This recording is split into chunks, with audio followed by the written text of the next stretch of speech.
To Sanju அஞ்சு show. இன்னைக்கு நம்ம வந்து சொல்ல போறது என்னன்னா மேஜிக் ஸ்கிராட்ச் புக்.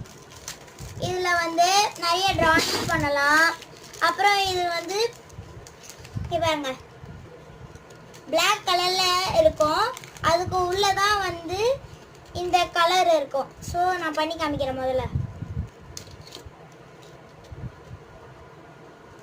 பார்த்தீங்களா ரெயின்போ கலர்ல வருது.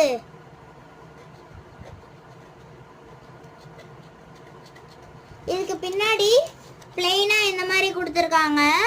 அதில் கூட எது வேணாலும் எழுதிக்கலாம். சூப்பரா இருக்கு இது யூஸ் பண்ண. ஓகே.